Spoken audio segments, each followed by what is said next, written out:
Boker Tov, Shalom les amis, Shalom à tous, à toutes, Ferat Hashem, Content de vous retrouver pour cette étude nocturne, pour éclairer la nuit, Bezat Hashem. Magnifique, magnifique, Baruch Hashem, Ashrenu, Ashrenu. Dans la simra, comme vous dites, que de la joie.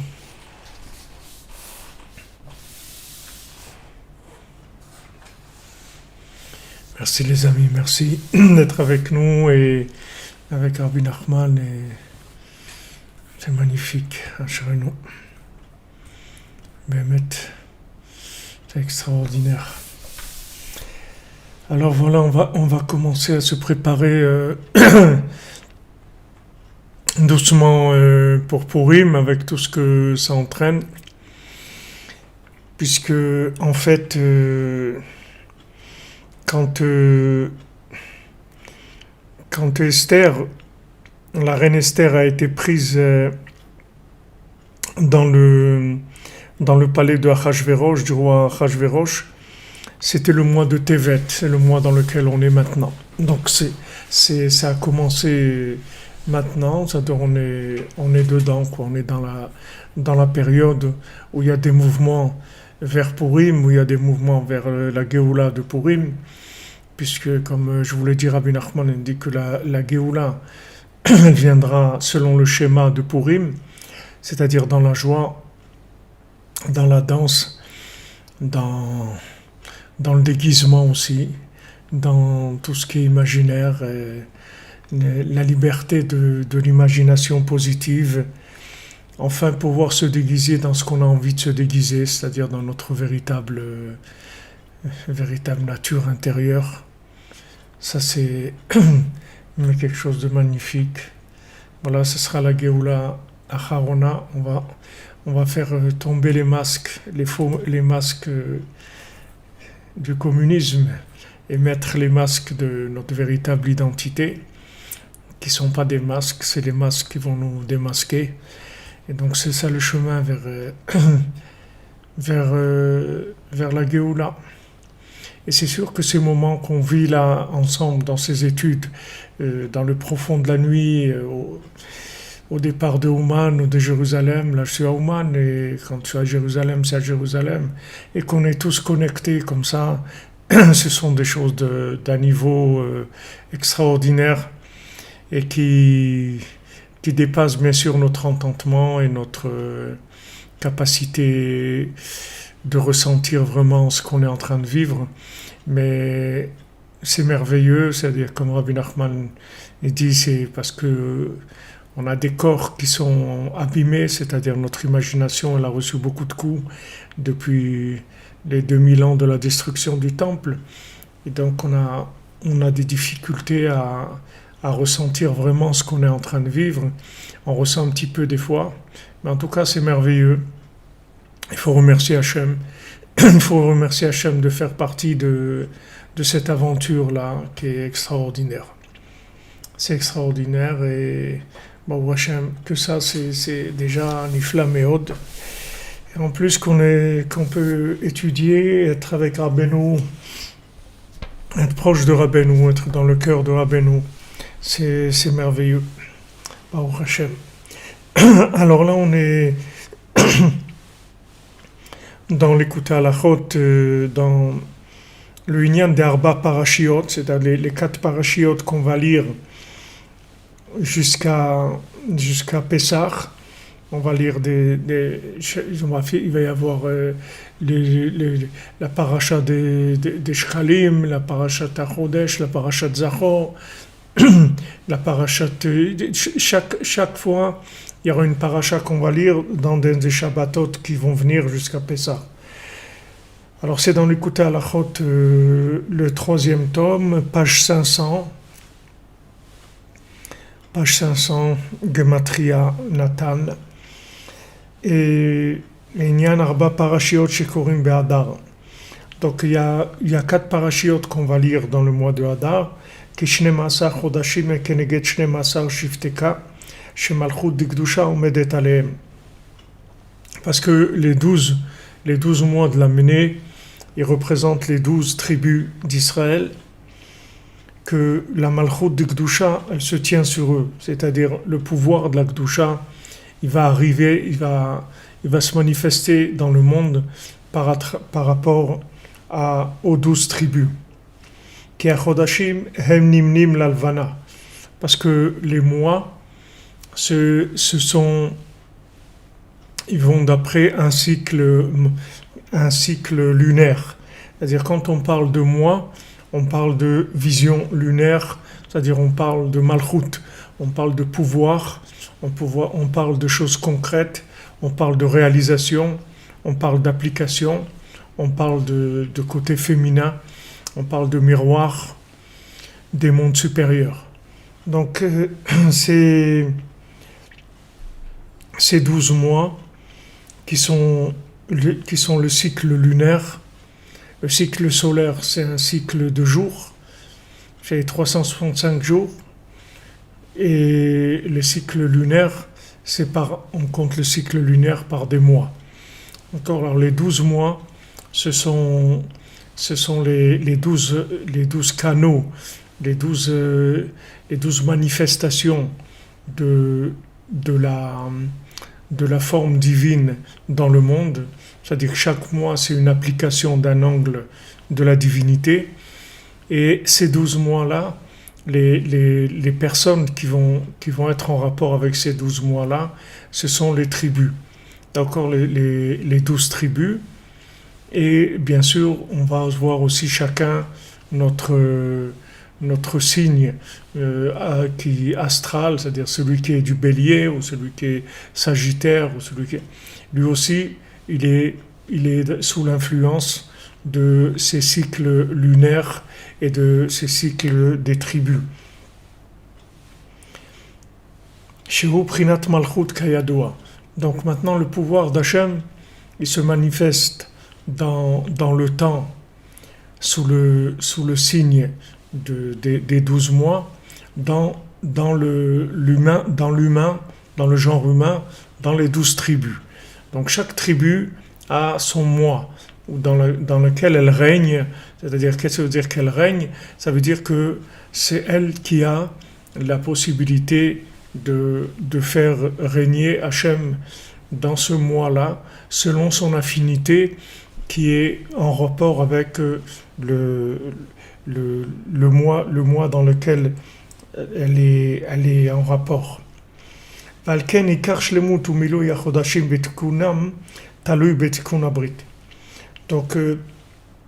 Rabbi Nathan il nous dit que c'est pour ça que la perfection des mois et leur réalisation de manière à ce que ces mois-là ils se réalisent de façon complète et totale, c'est-à-dire qu'ils aient tout leur pouvoir, que ces mois ils puissent agir selon la volonté divine, c'est-à-dire appliquer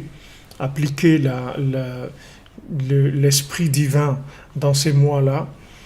Il va falloir une réparation de l'alliance, c'est-à-dire que pour que ça marche dans Malchut, il faut qu'il y ait Yesod qui marche. C'est-à-dire dans les sphirotes, on a les sphirotes d'en haut, qui sont les sphirotes de la tête, les sphirotes de l'esprit, qui sont Chochma, Bina, Da'at.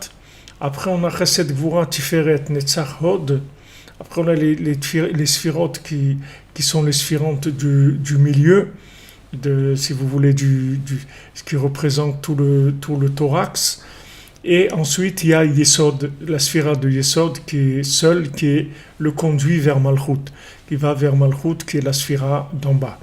Donc, toute la manifestation de tout ce qu'il y a en haut, que ça soit la Chokhmah, que ça soit la Bina, la sagesse, la déduction, le Da'at, le Chesed, la bonté, la rigueur, le Tiferet, le côté de l'harmonie, Netzach Hod, le côté du Netzach et Hod qui sont les deux jambes, c'est-à-dire que le côté du mouvement, de la splendeur, tout ça va passer par Yesod et ensuite ça va aller dans Malchut. Donc tout ce qui va pouvoir être dans l'application va devoir passer par l'alliance. Donc le degré d'alliance de lien, le degré de lien avec Hachem, c'est ça qui va nous permettre de pouvoir donner vie à tous ces éléments supérieurs. C'est-à-dire que si maintenant, au niveau de l'alliance, ça ne marche pas, donc tout ce qu'il va y avoir dans l'esprit ou dans le ressenti, dans tout ce qu'il y a en haut, ça ne peut pas s'appliquer en bas, dans le concret. Donc, si vous voulez, le problème dans le monde du concret, dans ce que j'appelle depuis quelques semaines, dans l'horizontal, dans le côté de l'application, ça vient uniquement du lien entre le vertical et l'horizontal. Il y a un point de contact. Ce point de contact, il s'appelle l'alliance, d'accord? Il s'appelle aussi Tzadik Yesod Olam, parce que le Tzadik Yesod Olam, il est là pour faire le lien entre les mondes supérieurs et les mondes inférieurs. C'est lui-même l'alliance. L'alliance, et Hachem, il n'agit que par rapport à lui.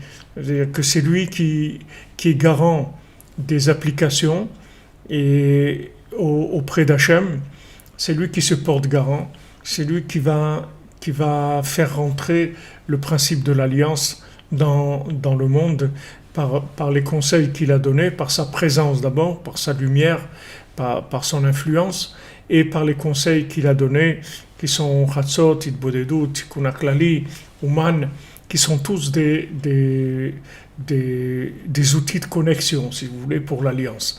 Donc le tzaddik lui-même, c'est l'alliance, et ensuite, il donne des conseils. Donc comme le schéma de Yosef dont je vous ai parlé, et je vous parle souvent, Yosef, c'est l'alliance, et c'est lui qui va donner des conseils, comment faire pour gérer les vaches grasses et les vaches maigres, c'est-à-dire comment gérer les hauts et les bas, qui sont le mouvement de ce monde, qui sont tout le rapport avec l'infini, puisque le rapport avec Hachem ne peut pas se faire de façon continue, il est obligé de se faire de façon alternative, c'est-à-dire on va tous passer par des hauts et des bas.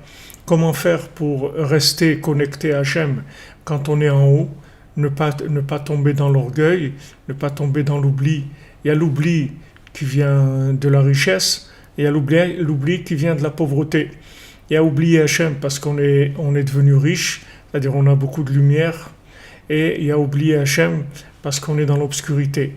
Donc dans ces deux situations-là, que ce soit les vaches grasses ou les vaches maigres, il y a une attitude à avoir pour rester en connexion, de manière à ce qu'il n'y ait pas de problème de court-circuit, parce que s'il y a des déconnexions, il n'y a plus rien. C'est-à-dire s'il y a des connexions, toutes les sphirotes d'en haut, elles ne peuvent plus donner la vie, elles ne peuvent plus vivre dans ce monde. Donc elles remontent. Elles remontent et elles restent en waiting list, elles restent en attente d'un lien, que le lien s'établisse. Donc comme on a vu dans le schéma de Yosef, il reste 12 ans en prison par rapport à ce qu'on a vu maintenant. C'est-à-dire qu'il passe par les 12 années qui représentent les 12 tribus, qui représentent les 12 mois de l'année. Yosef, il passe par ça, il reste 12 ans en prison. Pendant ces 12 ans-là, il passe lui-même l'obscurité de tous ces points-là de malchut, c'est-à-dire de pouvoir, de manifestation du pouvoir. Et dans tous ces 12 points-là, pendant 12 ans, il va rester joyeux, il va rester connecté. Et comme on l'a vu que la joie est indispensable à la connexion, donc il va rester connecté.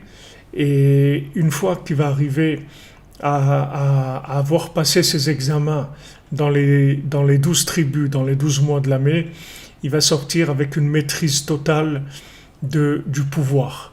C'est-à-dire qu'il va avoir une maîtrise totale du pouvoir, et il va y avoir maintenant le paro qui va le reconnaître, qui va lui donner les clés du royaume, qui va lui donner tous les pouvoirs, et qui va voir que en fait c'est lui la solution la solution du monde, Paro il va voir tout de suite que c'est lui la solution du monde, parce que il a acquis le pouvoir total des 12 tribus, c'est ce qu'il leur disait tout le temps. Il disait à ses frères, voilà, je rêve que tout le monde se prosterne à moi, et lui savait, peut-être qu'il savait pas jusqu'où ça arrivait, mais en tout cas, il était persuadé que sa place, c'était dans Yesod, c'est-à-dire dans l'alliance, Yosef Hatzadik, c'est-à-dire le Vav, la connexion entre les mondes supérieurs et les mondes inférieurs. Donc il disait aux tribus, je suis là pour vous connecter à la racine du pouvoir, c'est-à-dire à l'infini, qui est la racine du pouvoir. Et malheureusement, c'était prématuré, donc les frères, ils ont pas pu suivre euh, sa façon de voir les choses, et ils se sont opposés à lui. Ils se sont opposés à lui. Donc lui, comme Rabbeinu dit que le tzaddik, il est obligé de faire tchouva pour le monde. C'est-à-dire que maintenant, le tzaddik, si vous voulez, il nous propose de faire ce qu'on doit faire. Maintenant, si on ne peut pas faire ce qu'on doit faire, si on fait pas ce qu'on doit faire, alors le tzaddik, il va le faire pour nous. C'est-à-dire le tzaddik, il va faire tchouva pour nous. Donc, du moment où les 12 tribus, elles ont pas réagi comme il fallait par rapport à Yosef, donc Yosef, il a été en prison pendant 12 ans, et là-bas, il a fait tout ce que eux, ils devaient faire, il l'a fait lui. Et donc, quand il a fait ce qu'il devait faire, il a eu les pleins pouvoirs.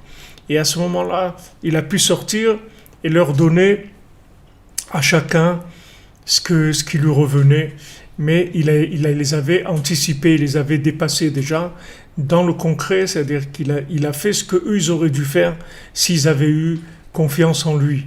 S'ils avaient eu confiance dans Yosef, s'ils s'étaient soumis à Yosef, ils auraient eu tout de suite la réalisation de ce qu'ils ont eu après, et ils ont eu bien sûr une part beaucoup plus grande que ce qu'ils ont eu, puisque en fin de compte après, Yosef il a fait ce qu'il avait à faire, mais eux ils ont pris de Yosef. Ils auraient pu prendre chacun directement d'Hachem, mais ils ont dû prendre de Yosef, puisque il a fait tchouva pour eux. Donc Rabbeinu dit, le tzaddik il est obligé de faire tchouva pour le monde, parce que on avait étudié ça dans la Torah, c'est un enseignement de Rabbeinu, qui est le lendemain de Yom Kippour, où là-bas Rabbeinu l'explique qu'il n'y a pas de solution, c'est-à-dire que où maintenant on arrive à obtenir l'accord, la participation de l'individu, ou bien on doit le faire à sa place. Mais il n'y a pas d'autre possibilité, parce que même si on veut obliger l'individu à faire, ça ne va pas marcher. Rabbeinu explique là-bas que ça ne peut pas marcher, parce que tout le principe de la malchoute, tout le principe du pouvoir, il ne marche que par consentement. C'est-à-dire on peut pas, il n'y a pas de dictature. La dictature, c'est pas du pouvoir. La dictature, c'est l'opposé du pouvoir. La dictature, c'est quand il n'y a pas de pouvoir, alors on utilise la dictature. Mais la dictature, ça n'a rien à voir avec le pouvoir. Le pouvoir, c'est le consentement de l'individu, parce qu'il voit que c'est ça son intérêt. Donc il se soumet de par lui-même, parce qu'il comprend que sa solution se trouve chez le maître qui va lui donner en fait ce qui lui appartient à lui. Le maître, il est là que pour donner à la personne ce qu'elle est. C'est pas, le maître, il n'est pas là pour dominer qui que ce soit. Le maître, il est là pour servir pour servir le peuple. Il n'est pas là pour dominer le peuple. Le tzaddik, il domine personne. Le tzaddik, il domine par le fait qu'il a la solution de tout le monde. Mais son but, c'est pas du tout le pouvoir dominateur. C'est le pouvoir de libérer, au contraire, de faire grandir les gens, de leur donner les conseils qu'il faut pour qu'ils soient heureux. C'est ça le but du tzaddik. Le tzaddik, il veut avoir aucun pouvoir sur qui que ce soit. Le pouvoir, il l'intéresse pas du tout. Donc maintenant, quand on doit utiliser la rigueur, que la rigueur, c'est la dictature, si vous voulez, cette dictature-là, elle est l'opposé du pouvoir. C'est-à-dire, il faut arriver à inspirer les gens de manière à ce que les gens d'eux-mêmes ils comprennent que leur intérêt c'est de se soumettre à Yosef. S'ils comprennent ça de par eux-mêmes, alors ça va aller très vite et ils auront une grande part à la délivrance. Si maintenant ils ne comprennent pas de par eux-mêmes, alors le tzaddik il va faire tchouva pour eux. Quand il va faire tchouva pour eux, ils vont venir vers lui. Et quand ils vont venir vers lui, il va leur donner ce qui leur revient. Il va distribuer les places à chacun. Mais ça n'a pas du tout la même valeur que si ils s'étaient soumis de par eux-mêmes, d'après leur propre inspiration. Donc on peut pas, si vous voulez, on peut pas donner la liberté à des gens qui n'ont pas la conscience de la valeur des choses. Parce que sinon, ça devient le monde à l'envers. Comme si vous prenez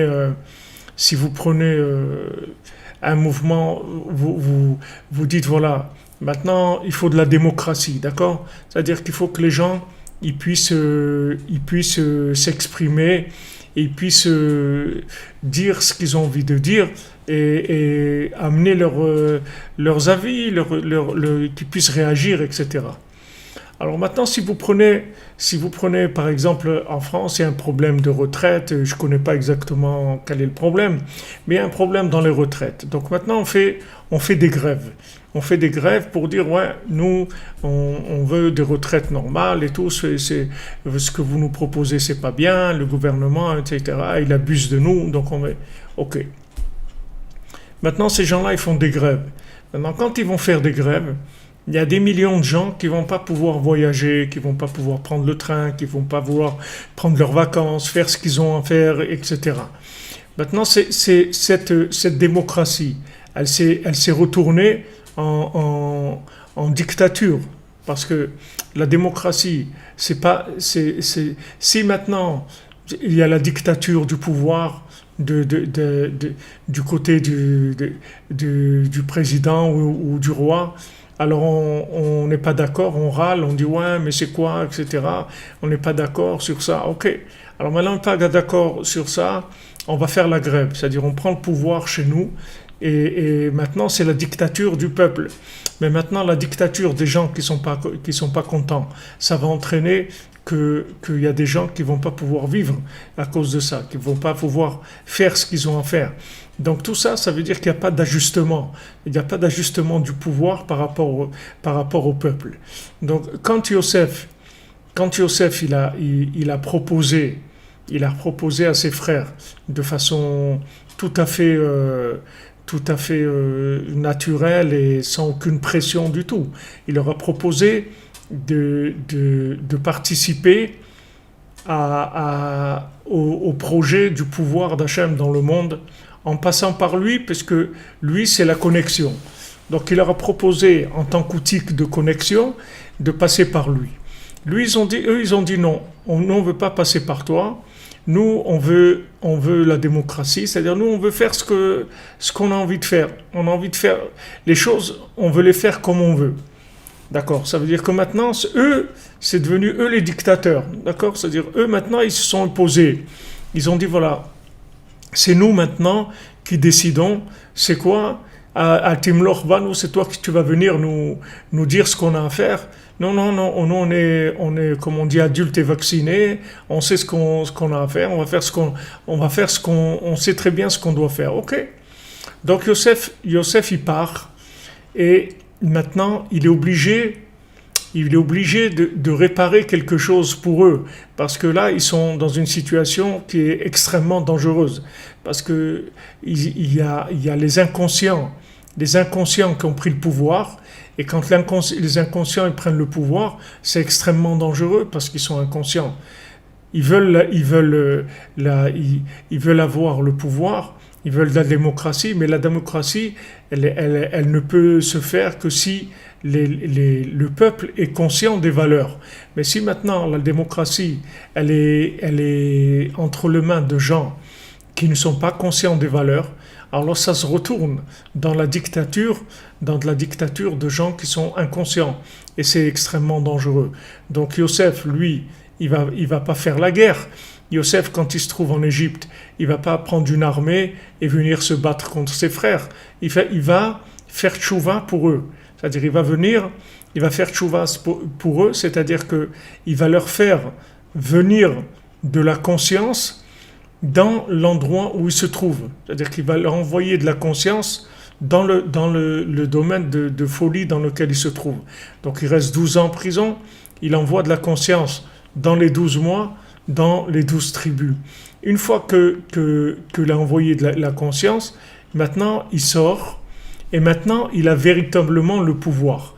Maintenant il va y avoir un rapport honnête entre pouvoir et les tribus, c'est-à-dire et le peuple. Et le peuple, puisque maintenant les chefs des tribus, c'est eux qui vont diriger le peuple. Donc maintenant, quand il y a la maturité, si vous voulez, qu'il y a la conscience de la valeur de Yosef, vous voyez petit à petit, les frères, ils prennent conscience, ils disent, ouais, qu'est-ce qu'on a fait? On n'aurait jamais dû le vendre, on n'aurait jamais dû se révolter contre lui, on n'aurait dû jamais lui faire du mal et parler du lachon hara sur lui et tout ce qu'on a fait, etc. Ils font tchouva. Mais cette tchouva-là, elle vient du fait que lui, il a fait tchouva à leur place. C'est-à-dire que lui-même, il a créé les récipients qui leur manquaient à eux pour qu'ils puissent recevoir la lumière de la tchouva. Et une fois maintenant qu'ils ont commencé à regretter l'attitude qu'ils avaient par rapport à lui, les éléments se sont remis en place. Et à ce moment-là, on a pu avancer. C'est-à-dire à ce moment-là, ils ont reconnu Yosef, Ani Yosef, ils le reconnaissent et on avance. Et on avance. On avance parce que maintenant, les choses, chacun est à sa place. Et chacun est heureux à sa place. Parce qu'il voit que Yosef, il leur dit, écoutez, moi je ne suis pas du tout dans votre façon de voir les choses. Ne croyez pas que moi, je veux m'imposer, ou je veux faire du mal, ou je veux quoi que ce soit. Moi, je suis là pour vous aider à vous réaliser. C'est-à-dire que moi, je suis un outil connecteur sur la racine du pouvoir. Je représente la connexion à la racine du pouvoir. Donc maintenant, ce que je veux, c'est vous réhabiliter chacun dans la confiance en vous, de manière à ce que vous puissiez mettre en place votre pouvoir et le connecter. Donc ça, c'est le travail du tzaddik. Le tzaddik, la première chose qu'il nous fait, c'est qu'il nous donne confiance en nous. Une fois qu'il nous a donné confiance en nous, on peut commencer la connexion et on peut commencer à monter. On peut commencer à s'élever dans le pouvoir, qui est le pouvoir d'Hachem. Bien sûr, on ne parle pas de pouvoir d'individu, d'ego et tout, parce que ça, c'est pas du pouvoir, c'est le contraire même du pouvoir. C'est de l'exploitation, c'est le contraire du pouvoir. Le pouvoir, c'est pas de l'exploitation. Le pouvoir, c'est la capacité d'aider l'autre à se réaliser. C'est ce qui s'appelle le pouvoir. Maintenant, le pouvoir, exploiter l'autre, rendre les gens esclaves, ça ne s'appelle pas du pouvoir. C'est le contraire, c'est de la consommation. C'est-à-dire, c'est consommer l'autre, consumer l'autre. C'est utiliser l'autre comme un outil pour se réaliser soi-même. Donc ça, c'est l'opposé même du pouvoir. Le roi, c'est quelqu'un qui est complètement soumis à Hachem et complètement soumis au peuple aussi. C'est-à-dire que il est là pour jouer l'intermédiaire, c'est-à-dire la connexion, et il est là pour amener et aider les gens à se réaliser. C'est ça le but du roi, c'est ça le but du tzaddik, et il n'a aucune idée d'exploiter qui que ce soit. Donc au contraire, il leur dit, il dit à ses frères, Yosef, écoutez, ne vous inquiétez pas, vous n'allez pas être angoissé ni rien, parce que Hachem il m'a envoyé pour vous nourrir, parce que maintenant il y a de la famine. Cette famine, elle vient du fait que vous êtes opposé à Yosef, puisque quand maintenant il y a des problèmes dans l'alliance, ça entraîne la faim, comme c'est écrit, depuis depuis la femme qui est pas correcte jusqu'à une tranche de pain. C'est-à-dire que maintenant, Rabbeinu l'explique que la pauvreté, elle vient principalement du fait qu'il n'y a pas d'alliance. Donc la bénédiction ne peut pas arriver chez l'individu. Alors Yosef, il leur dit, écoutez, ne vous inquiétez pas, ne vous faites pas de soucis. On a essayé d'une certaine façon, ça n'a pas marché, mais maintenant, les choses sont en place. On y va, je suis là pour vous nourrir, pour vous aider. Venez, je vais m'occuper de vous et vous allez vous réaliser, vous allez pouvoir faire tout ce que vous avez à faire. Donc le tzaddik, il n'est pas du tout dans une place d'exploiter qui que ce soit. Il est là pour mettre chacun à sa place, pour l'aider à l'aider à se réaliser. C'est ça le but. C'est ça le but du tzaddik sur terre. Donc il représente l'alliance, c'est-à-dire qu'il va permettre à chacun et à chacune de se réaliser dans ce monde. C'est ça le travail du tzaddik. Donc Rabbi Nathan il dit que toute le remplissage des mois, si vous voulez, comment le temps va se remplir de divinité, d'esprit divin, et arriver à réaliser, si vous voulez, l'esprit divin dans la matière, arriver à ce que la matière soit connectée et arriver à ce que tout vive avec Hachem, que ce soit l'argent, que ce soit la nourriture, que ce soit les rapports humains, que ce soit tout ce qui va se faire dans le monde, ça va être connecté avec Hachem, c'est-à-dire on va réaliser la présence d'Hachem dans tout. Ça, c'est par l'alliance. Parce que tout le principe de dysfonctionnement, si vous voulez, de la lune, ça vient du dysfonctionnement de l'alliance. Comme c'est écrit dans Bereshit, Yehi Meorot, il y a écrit que les luminaires soient, et quand la Torah a écrit Meorot, elle a écrit sans vav, il n'y a pas le vav, d'accord? Qu'est-ce que c'est le vav? Le vav, c'est la vitalité, c'est le remplissage, c'est-à-dire c'est la possibilité de connexion. Donc quand Hachem a dit Yehi Meorot, que soient les luminaires, il n'y avait pas le vav. C'est-à-dire que maintenant, les luminaires, ils sont là, mais dans les luminaires, il manque la connexion entre le soleil et la lune. Si maintenant il n'y a pas de connexion entre le soleil et la lune, alors la lune, elle ne peut pas faire son travail. La lune, elle ne peut pas faire ce qu'elle a à faire, qui est la gestion des éléments à l'horizontale, c'est-à-dire la gestion du côté concret. Donc le vav, il représente l'alliance. Comme je katav Rabbeinu Zal, maintenant, quand ce vav-là, c'est-à-dire que vav qui est un crochet, qui est un lien entre le lunaire et le solaire, il manque chez Uprinat Tikkun Abrit, chez Chiyut, qui est Chiyut Talub Tikkun Abrit, parce que toute la vitalité dépend de l'alliance, puisque l'alliance c'est ce qui donne la vie, c'est ce qui va permettre de procréer, c'est ce qui va permettre d'amener la vie, comme individuellement. Chacun il peut enfanter grâce au principe de l'alliance, c'est par là que vient la vie. Alors entre les mondes supérieurs et les mondes inférieurs, c'est la même chose. Si les mondes supérieurs veulent féconder les mondes inférieurs de manière à ce que les mondes inférieurs ils manifestent l'infini dans la matière, il faut qu'il y ait un lien entre les deux. Il faut qu'il y ait un lien qui est Tzadik Yesod Olam, qui est le principe de l'alliance. Alors s'il n'y a pas ce vav là, alors c'est meorot traser, c'est-à-dire les luminaires, ils sont manquants, ils sont diminués. C'est-à-dire on écrira meorot sans vav. Même aleph resh tav, il n'y aura pas de vav dedans. Chez Zeprinat Bgam Miut Ayareach, que ça a été le problème de la diminution de la lune. Valken yeshnem asar roche chodashim beshana keledeshnem asar shifteka. Donc c'est pour ça qu'il y a 12 mois dans l'année par rapport aux 12 tribus. On appelle les 10 tribus les tribus de Yudke, c'est-à-dire les tribus d'Hachem. Les tribus d'Hachem, ça veut dire ce sont les soldats d'Hachem, c'est l'armée d'Hachem. qui va venir en fait féconder les mois de l'année, qui va venir amener la vitalité dans le temps, dans l'espace, dans ce monde. C'est eux qui sont responsables de ça. Et eux, leur vitalité, elle vient de Yosef. C'est-à-dire, si eux, ils ne sont pas connectés à Yosef, ils n'ont pas la capacité de transmettre au jour du mois ce qu'il a besoin pour pouvoir manifester la présence divine. Qui Rosh Chodesh et Tukona Yireach Beprinat Heviu Alai Kapara. Parce que Rosh Chodesh, c'est la réparation de la lune. Comme c'est écrit, Heviu Alai Kapara, amenez pour moi une kapara, amenez pour moi une expiation.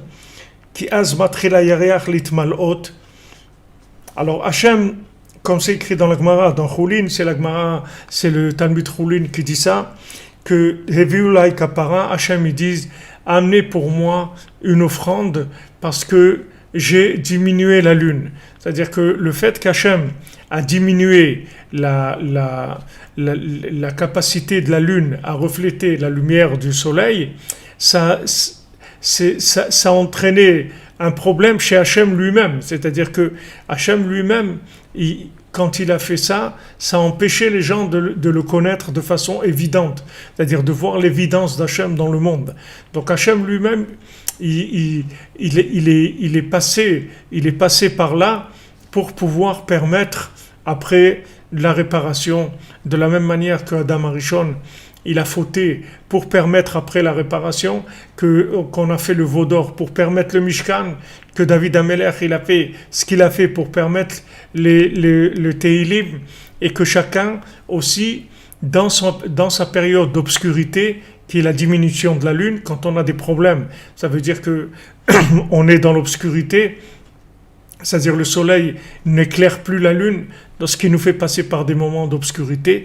Ces moments d'obscurité, ce sont des moments où on va rentrer dans la Emouna, on va rentrer dans la Tchouva, on va essayer de faire Tchouva dans cette obscurité-là, de manière à ce que cette obscurité, elle soit constructive, puisque c'est son but.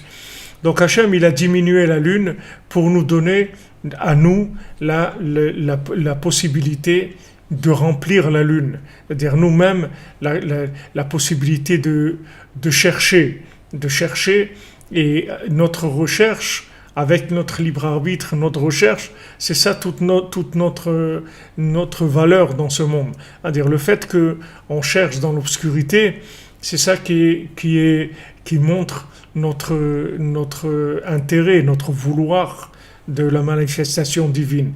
Donc Hachem, il a enlevé l'évidence et il dit voilà, amenez pour moi une kapara, amenez pour moi une expiation parce que j'ai diminué la lune. Si j'avais pas diminué la lune, donc il n'y a personne qui serait trompé sur terre. Tous les gens auraient vu l'évidence de la vérité, l'évidence de la présence divine, et les choses auraient été bien sûr très faciles. Mais comme Hachem, il voulait nous donner le libre arbitre, il a diminué la lune. Mais le fait qu'il a diminué la lune, il s'est diminué lui-même. C'est-à-dire que c'est sa présence lui-même, elle-même qu'il a cachée dans le monde. Et ça, c'est notre part à chacun et à chacune, c'est ce qu'on doit remplir. Comme les frères de Yosef, il leur a dit, voilà, je suis là, regardez les gerbes qui se prosternent à moi, etc. Et eux, ils n'ont pas du tout vu là-dedans un message qui les concernait. Au contraire, ils ont cru que c'était un jeune qui voulait s'imposer, etc. Donc maintenant, cette réaction-là, c'est une réaction d'obscurité mentale, c'est-à-dire ils ne voyaient pas clair. Donc Yosef, il a dû aller réparer pour eux, pour qu'ils puissent après prendre conscience de la vérité. Ki az matrila yariach litmalot. Alors, à Rosh Chodesh, la lune commence à se remplir. Elle commence à se remplir parce que Hachem lui-même, il fait tchouva, comme je vous ai dit avant, c'est-à-dire Yosef, il fait tchouva. Alors maintenant, quand Yosef, il fait tchouva, alors eux, ils commencent à prendre conscience un petit peu de l'obscurité dans laquelle ils se trouvent et de ce qu'ils doivent faire pour se rapprocher d'Hachem. Maintenant,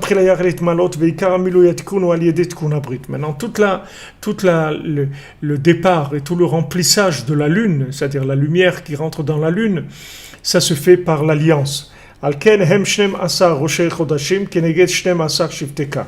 Donc il y a 12 mois par rapport aux 12 tribus, chez Uprinat Tikkun Abrit, chez Malchut Dikdusha Omedet Alehem, que maintenant, les 12 tribus, elles représentent l'alliance elle-même d'Hachem dans l'humain, c'est-à-dire dans l'humain, les 12 tribus, elles représentent le pouvoir d'Hachem dans les humains, l'alliance avec Hachem. Et donc ces gens-là qui sont les 12 tribus, les chefs des 12 tribus, ils représentent, c'est les Shifteka, c'est-à-dire c'est Mamash Hachem dans le monde, et eux ils vont influencer le temps et l'espace de manière à ce que le temps et l'espace soient fécondés par de la conscience divine. Au but. Donc pour que ça puisse fonctionner, il faut qu'il y ait l'alliance. Les individus ou un patron, ses employés, ou un roi et son peuple, plus on donne du pouvoir. Quand on a confiance, alors on donne du pouvoir. Quand on dit, voilà, je te fais confiance, alors je délègue. Je te donne ça à faire, je te donne ça à faire. On va donner beaucoup de pouvoir à la personne parce qu'on a confiance en elle. C'est-à-dire, plus la confiance va être forte, plus on va donner du pouvoir à l'individu. Et cette confiance-là, c'est l'alliance, c'est-à-dire c'est le lien qu'il y a entre les personnes. Plus le lien est fort, et plus on va donner du pouvoir. Donc ce principe-là, on le comprend tous au niveau humain, puisqu'on le vit tous, on le vit dans notre famille, on le vit dans notre travail, on le vit dans notre rapport avec les gens. C'est quelque chose qu'on côtoie au journalier. Plus il y a de confiance, plus on délègue, on donne du pouvoir à la personne. Et moins il y a de confiance, plus il y a de la méfiance, et plus on garde le pouvoir, on donne pas le pouvoir. Donc maintenant, entre Hachem et le monde, c'est la même chose. C'est-à-dire Hachem, il a des gens de confiance, qui sont les tzadikim, qui sont les gens comme Avraham Avinu, qu'Hachem il veut rien faire s'il n'en parle pas avec Avraham Avinu. Il a Moshe Rabbeinu, il a Yosef Hatzadik, il a Rabbi Nachman, il a tous ces tzadikim-là, le Arizal, le Baal Shem Tov, tous les grands tzadikim qu'il y a eu dans le monde, qui sont des gens de confiance d'Hachem. Comme Hachem il dit à Myriam, il lui dit, comment vous avez pas eu honte de parler contre quelqu'un comme Moshe Rabbeinu, qui est Neman Beti, qui est quelqu'un qui est l'homme de confiance de ma maison. Hachem, il a dit à Myriam et à Aaron, il leur a dit, sachez que Moshe, c'est l'homme de confiance de ma maison. C'est-à-dire que j'ai une confiance totale en lui. C'est-à-dire, du moment où j'ai confiance, je lui donne tous les pouvoirs, parce que j'ai confiance en lui. Donc, c'est comment le tzaddik, il acquiert la confiance d'Hachem. C'est par les épreuves dans l'alliance. Vous voyez Yosef, il est éprouvé dans l'alliance. Il tient, il dit, moi je suis avec Hachem, je trahirai pas l'alliance. Et ça, après, ça fait qu'on lui donne le pouvoir. Parce que plus maintenant Hachem, il va donner à quelqu'un du pouvoir, plus il va le tester dans l'alliance. S'il voit que maintenant quelqu'un dans l'alliance, il est pas parfait, alors il ne peut pas lui donner trop de pouvoir, parce qu'après, la personne, elle va faire des bêtises avec ça, puisque maintenant, elle est pas complètement liée avec l'esprit d'Hachem. Donc elle va avoir des zones d'ombre, et ces zones d'ombre, si on lui donne du pouvoir, c'est dangereux. Donc Hachem, il teste la personne dans l'alliance. Il voit que si la personne, elle reste liée à Hachem dans toutes les situations. L'alliance, c'est dans tous les domaines. C'est dans l'argent, dans la nourriture, dans les vêtements, dans les rapports avec les gens, dans le mensonge, bien sûr dans la pureté, que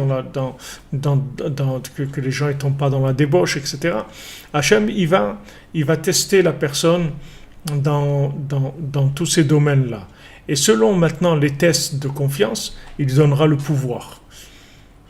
Le monde il fonctionne comme ça. Donc ces 12 tribus, ce sont shifté K. C'est-à-dire shifté K, ça veut dire shifté Yud K.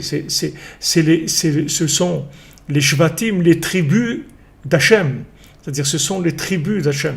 Ça veut dire que eux, ils sont les maîtres sur terre du pouvoir d'Hachem. Mais à condition que, bien sûr, il y ait l'alliance. Donc Hachem, il va les tester dans l'alliance. Comment il les teste dans l'alliance? Par rapport dans leur confiance au tzaddik et dans leur capacité de reconnaître Yosef en tant que tzaddik. Maintenant, s'ils ne reconnaissent pas Yosef comme tzaddik, on ne peut pas aller plus loin. On ne peut pas aller plus loin parce qu'on ne peut pas leur donner le pouvoir. C'est impossible. Si on leur donne le pouvoir, c'est dangereux. Puisque maintenant, s'ils ne reconnaissent pas Yosef comme étant l'alliance suprême du monde avec Hachem, c'est impossible que eux ils aient des agissements après et des visions qui soient claires, qui soient vraies. Ils vont se tromper automatiquement. Ils vont se tromper. Les gens qui ne sont pas attachés au tzaddik, c'est obligé qu'ils se trompent. Même s'ils ont des choses bien de par eux-mêmes, les tribus, c'était des tzaddikim, c'était pas des gens qui étaient pas bien, c'était des tzaddikim, toutes les tribus, c'était des tzaddikim, mais il leur manquait le principal, c'est-à-dire il leur manquait la reconnaissance de Yosef. S'ils ne reconnaissaient pas Yosef, il n'y avait pas de possibilité de commencer à mettre le pouvoir d'Hachem en place. Une fois que maintenant ils ont reconnu Yosef, maintenant Yosef il leur a dit, allez venez maintenant en Égypte et on va commencer le boulot. On va commencer le boulot. On va commencer à travailler. Maintenant que vous avez reconnu Yosef, maintenant que vous êtes prosterné à Yosef, comme vous avez demandé au départ, vous n'avez pas voulu le faire parce que vous n'étiez pas conscient de la valeur de Yosef. Donc vous êtes opposé à lui. Ok, maintenant que vous avez compris comment ça marche, vous êtes venu, vous avez reconnu Yosef, vous êtes prosterné à lui, allez venez maintenant, venez ici en Égypte, on va commencer, comme on dit, le vrai boulot. Maintenant, on va commencer le vrai travail, c'est-à-dire on va commencer à sortir tout le bien qui est emprisonné dans les clipotes, qui est emprisonné dans l'obscurité. On va commencer à libérer le bien. Allez, maintenant, on va commencer à libérer le bien. Parce que les 12 tribus, elles ont le pouvoir. Mais ce pouvoir, on ne peut pas leur donner tant qu'elles n'ont pas reconnu Yosef. S'ils ont reconnu Yosef, alors on donne tous les pouvoirs, il n'y a aucun problème. Et quand on donne les pouvoirs, qu'est-ce qu'on peut faire? On peut descendre dans les zones inférieures et aller libérer tous les prisonniers. Tous les gens qui sont prisonniers de l'obscurité, qui sont prisonniers de la folie, de l'inconscience, etc., qui sont dans les addictions, de l'argent, de tout ce qui sont les addictions du monde de l'horizontal, du monde de la matière. Donc on commence par reconnaître Yosef. Une fois qu'on a reconnu Yosef, on reçoit le pouvoir. Quand on reconnaît Yosef, on reçoit le pouvoir. C'est-à-dire que maintenant, on peut devenir actif. C'est-à-dire qu'on peut commencer à faire des choses, à réaliser des choses. Et les principales des choses qu'on va réaliser, c'est la délivrance de tous les gens qui dépendent de nous et qui sont prisonniers. Donc chaque tribu, elle a un mois de l'année. Maintenant, chacun qui est né dans ce mois-là, il va être sous l'égide de cette tribu-là. C'est-à-dire c'est cette tribu qui va le gérer dans sa façon d'être. Parce que lui, il appartient à ce mois de l'année. Donc il vit par rapport à l'esprit de ce mois de l'année. Et ce chef de tribu, qui est un des tzadikim, des 12 tribus, c'est lui qui va lui gérer sa façon d'être, c'est-à-dire son pouvoir, sa connexion avec Hachem. Mais pour ça, il faut que tous ils reconnaissent Yosef d'abord. Eux, ils doivent reconnaître Yosef. S'ils ne reconnaissent pas Yosef, on ne peut pas avancer. On ne peut pas avancer. Tant qu'il n'y a pas la reconnaissance de Rabbi Nachman, on ne peut pas avancer. Baruch Hashem, on voit de plus en plus de gens, ils viennent à Ouman, ils parlent de Rabbi Nachman, ils s'attachent à Rabbi Nachman parce que il n'y a pas d'autre solution, c'est-à-dire c'est quelque chose d'incontournable. C'est incontournable. C'est pas parce que, comme je vous ai dit, c'est pas un dictateur, le tzaddik, c'est le contraire du dictateur. C'est celui qui libère les gens. Mais c'est incontournable, c'est-à-dire on ne peut pas faire autrement. On ne peut pas faire autrement. Vous voyez combien de rabbanim aujourd'hui, ils organisent des voyages à Ouman, ils amènent des groupes à Ouman, ils amènent leurs élèves à Ouman, etc. Pourquoi ils font ça? Parce que c'est incontournable. C'est incontournable. Tous sont obligés de venir chez Yosef. Il n'y a pas d'autre solution. Tant qu'il ne viendra pas chez Yosef, on ne lui donnera pas le pouvoir. Parce que c'est dangereux. Parce que si on lui donne le pouvoir sans la connexion, c'est très dangereux. C'est-à-dire c'est un pouvoir d'inconscient. C'est très très dangereux, c'est impossible. Hachem ne donnera pas le pouvoir à des inconscients. Donc maintenant, une fois que Yosef est reconnu en tant que connecteur absolu à Hachem, exclusif plutôt, c'est pas absolu que je voulais dire, c'est plutôt exclusif. Une fois qu'on reconnaît Yosef en tant que connecteur exclusif, alors chacun reçoit son pouvoir. Puisque le but de Yosef, c'est la redistribution des tâches, c'est-à-dire la redistribution du pouvoir. Une fois qu'on a reconnu Yosef, la confiance s'est rétablie, et allez, on peut commencer à travailler. Toutes les tribus descendent en Égypte, c'est 70 personnes, 70 nations, 70 facettes de la Torah, et ça y est, on va commencer à travailler, c'est-à-dire à libérer, allez, on va libérer le bien, on va libérer le bien. Maintenant, si on avait tenu les 400 ans qu'il fallait tenir, alors on serait sorti avec tous les éléments du bien qu'il y avait dans toute l'humanité, il se trouvait principalement en Égypte, et de là, on aurait libéré le bien complètement, on serait sorti de là avec Moshe Rabbeinu, on serait rentré en Eretz Israël, il y aurait eu le premier et dernier temple, Moshe c'était Mashiach, et voilà, ça y est, le monde serait passé à la deuxième étape. Maintenant, on n'a pas pu arriver à là, puisqu'on est sorti au bout de 210 ans, donc on n'avait pas complété notre travail en Égypte, on a dû sortir prématurément, ça entraînait une certaine inconscience, parce qu'il nous manquait ces éléments-là, et donc cette inconscience, on est en train de la réparer, c'est-à-dire ces années-là, on les répare. Depuis ces 190 ans, on n'a pas fini de les réparer encore, parce que si on les avait réparés, Mashiach, il serait venu. Donc tous ces 190 ans, ils ont été étalés depuis la sortie d'Égypte jusqu'à maintenant, on est en train de réparer ce qu'on devait réparer à ce moment-là. Mais si vous voulez, tous les problèmes du monde, c'est que le problème de connexion avec Hachem qui passe par le tzaddik, c'est tout.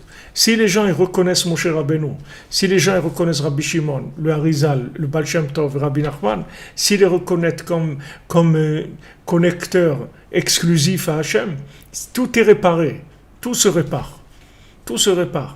Et comme je vous l'ai dit, les tzadikim, ce ne sont pas des dictateurs, ce ne sont pas des gens qui veulent prendre le pouvoir, c'est des gens qui veulent donner le pouvoir, c'est des gens qui veulent donner à chacun son pouvoir, c'est-à-dire le bien qu'il y a en lui, qu'il puisse le réaliser en faisant ce qu'il a à faire de mieux sur terre, l'optimiser, l'aider à s'optimiser dans sa vie, à faire le maximum de bien, le maximum de réussite dans ce monde.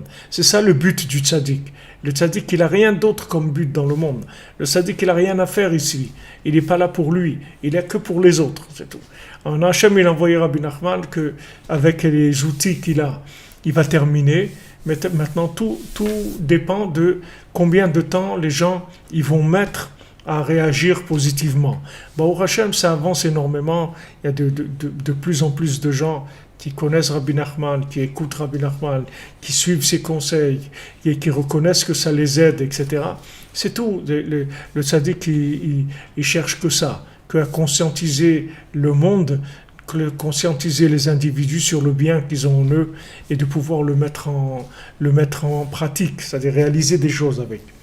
כי עיקר קיום ועמידת המלכות דקדושה על ידי תיקון הברית כנגד זה הם 12 חודשים שהם כפרה לכל תולדותם, שהם בחינת תיקון הברית, שבהם נתקן בחינת מלכות דקדושה.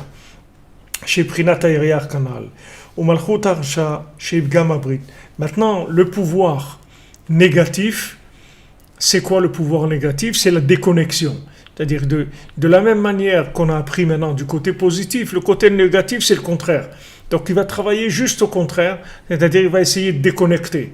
Quand il va déconnecter, chaque fois qu'il va déconnecter, il va être gagnant. Donc il va essayer de déconnecter les gens. Ou Malchut Arisha, Ibgam Abrit, Malchut Amalek. Voilà, c'est le pouvoir de Amalek. Vous voyez, on est dans les mêmes rails de ce qu'on étudie le matin aussi. C'est le pouvoir de Amalek. Le pouvoir de Amalek, c'est de déconnecter la personne d'Hachem.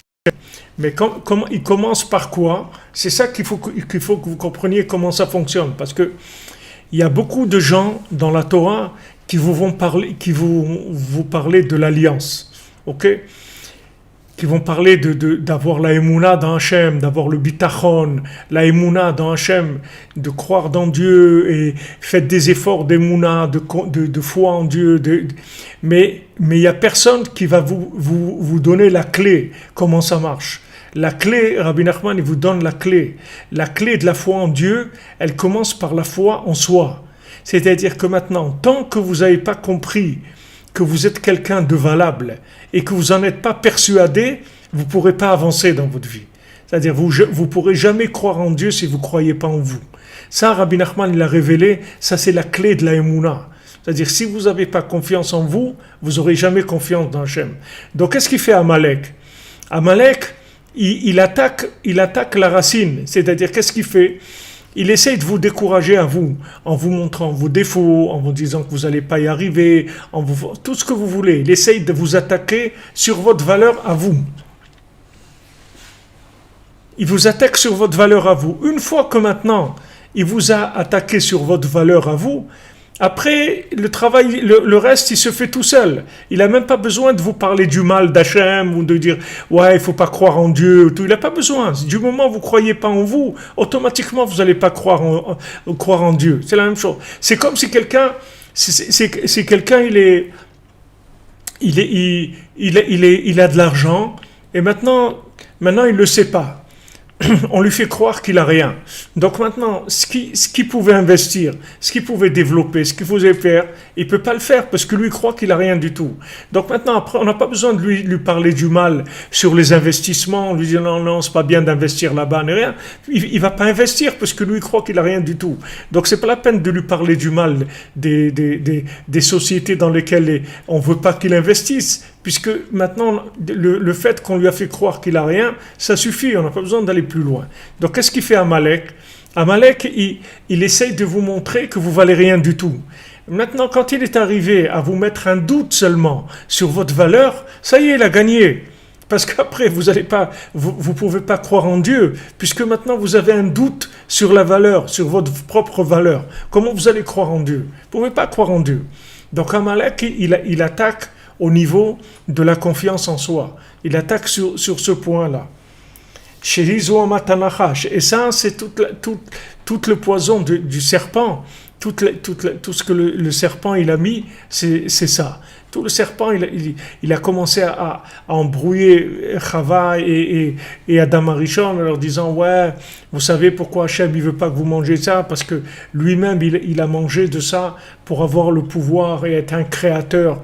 Donc Hachem, il veut pas que vous soyez vous-même des créateurs, donc il vous a caché ça. » Et il les a embrouillés, il a commencé à parler du Lachon Hara sur Hachem, et il a recommencé à leur faire perdre confiance en eux, en leur faisant croire que Hachem, ce qu'il voulait, c'est pas qu'eux soient aussi des créateurs. Alors qu'Hachem, il veut qu'on soit des créateurs. Au contraire, Hachem, c'est ce qu'il veut. Il veut que chacun, il ait tellement confiance dans le bien qu'il y a en lui, qu'il fasse des choses extraordinaires, qu'il prenne des initiatives, qu'il fasse des choses merveilleuses dans le monde. Allez, vas-y, fais. Hachem, il dit, Altikre banaïr et la bonaïr, ne dis pas tes enfants, dis tes bâtisseurs. Ils veulent qu'on soit des bâtisseurs, Hachem. Il veut qu'on fasse des choses. Hachem, il veut qu'on fasse des choses. Hachem, il a de la joie quand quelqu'un se réalise, il fait des choses magnifiques dans le monde. C'est ça qu'Hachem, il veut. Alors le serpent, lui, il fait croire le contraire. Il te fait croire qu'Hachem, c'est un dictateur et que maintenant, voilà, il veut te cacher les points d'accès au pouvoir, de manière à ce qu'ils puissent tout le temps te dominer. Et il a fait croire à Adam et Chava que le pouvoir, il venait de la connaissance. Il les a embrouillés comme ça. Alors que la connaissance, c'est la chose qui fait le plus perdre le pouvoir à la personne, c'est sa connaissance. Parce que quand il va voir, comme on dit, l'esprit aiguisé, qu'est-ce qu'il va faire? Il va voir les défauts. Il va commencer à calculer. Et il va commencer à faire, il va sortir tout le temps perdant dans ses calculs. Il va faire des calculs qui vont l'éloigner complètement de la divinité qui est en lui. Alors qu'il a quelque chose qui est au-dessus de tous les calculs, au-dessus de toutes les compréhensions. Il a une âme vivante en lui. Et cette âme-là, elle a des possibilités infinies qui dépassent l'entendement humain, qui dépassent le cerveau. Alors comment il les a fait, comment il les a embrouillés, le serpent? Il leur a dit, voilà, quand vous allez comprendre, vous allez grandir. Et alors que c'était le contraire. Quand vous allez comprendre, vous allez rapetisser. Vous allez être petit. Vous allez devenir petit. Comme l'histoire que je vous ai racontée du Baal Shem Tov. Quand le Baal Shem Tov, il était arrivé dans un endroit, et il y avait un monsieur qui avait un livre de prières, et il faisait les prières de toute l'année, tous les jours. Il faisait les prières du Shabbat, et de Rosh Chodesh, et de Hanouka, et de Yom Kippour, et tout. Il faisait tous les jours toutes ces prières. Alors le Baal Shem Tov lui a dit, non, regarde, il y a des jours dans l'année, je vais te mettre des petits bouts de papier, et je vais te marquer tous les jours ce que tu dois faire à telle date, etc. Il lui a mis des papiers avec des dates dans le livre. Il a dit, voilà, comme ça, tu fais les prières qui sont en rapport avec chaque jour.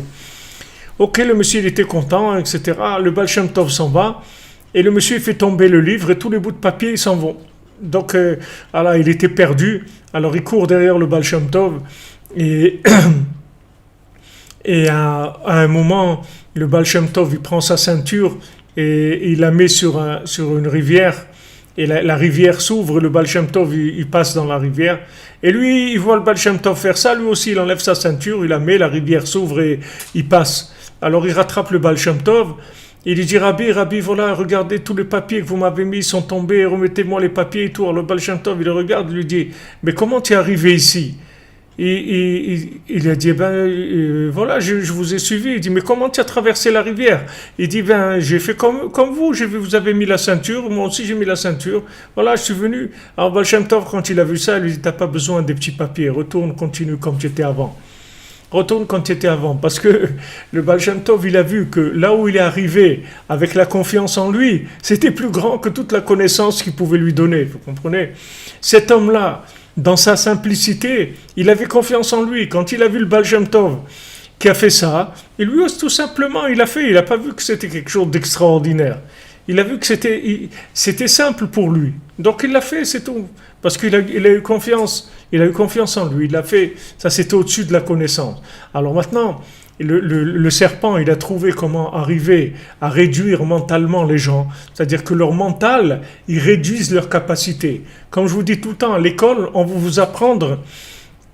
À l'école, on va vous apprendre l'atrophie mentale. C'est ça qu'on vous apprend. C'est-à-dire qu'à l'école, on va vous apprendre à être petit, à être tout petit. Voilà ce qu'on va vous apprendre à l'école. Mais l'école ne va pas vous ouvrir vers l'infini. Alors que maintenant, l'école de la Emouna, elle va vous ouvrir les possibilités jusqu'à l'infini. Elle va vous dire, oui, je peux réussir. Je peux réussir. Je peux arriver à tout. Pourquoi? Parce que je peux me brancher sur Hachem. Je peux me brancher sur Hachem. Parce que je suis capable de me brancher sur Hachem. Et Hachem, il a tous les pouvoirs. Donc Hachem, il peut tout me donner. Je peux tout réussir. Je peux tout réussir. Je peux arriver à tout réussir dans ma vie qu'avec la connexion avec Hachem. Avec la connexion à l'arbre de vie, pas l'arbre de la connaissance. Et l'arbre de la connaissance, il est là pour atrophier si vous voulez les gens, pour les rendre handicapés. Parce que quand quelqu'un il pense qu'il ne peut pas faire des choses, c'est un handicap mental. C'est-à-dire son handicap, il est mental, il n'est pas réel. Parce que dans la réalité, il n'y a personne qui est handicapé. Tout le monde a les capacités d'arriver à tout. Il n'y a aucun problème puisqu'on a une âme en nous. Cette âme, elle est connectée à l'infini. Donc on peut arriver à tout dans ce monde. Qu'est-ce qui nous empêche? C'est notre cerveau, c'est tout. C'est tout le système analytique qui nous empêche d'avancer. C'est dans notre tête, les limites, elles sont dans notre tête. C'est ça qu'il a fait le serpent, et c'est ça qui fait Amalek. Pour ça que Rabbi Nathan, il les passe sur la même longueur d'onde, tous les deux. Tous les deux, ils sont sur la même longueur. Tout est dans le mental, tout est dans la tête. Tout est dans la tête. Tout est dans la tête de la personne. C'est tout. C'est-à-dire quand on a traumatisé quelqu'un dans sa tête, on lui a fait des traumatismes, des chocs mentaux, des choses. C'est ça qui handicape les gens. C'est-à-dire que comme maintenant les gens ils fonctionnent avec leur tête, quand on leur fait des traumatismes, on leur fait peur, on les a angoissés, ou on leur a fait des lavages de cerveau, ou leur a mis de la pression, etc. Ensuite, ça limite les gens dans leur vie. Mais il faut se libérer, il faut mettre la tête à la poubelle, c'est tout. Et commencer à prier et à avancer. À prier, à avancer, s'attacher au tzaddik, et avancer, c'est tout, avancer.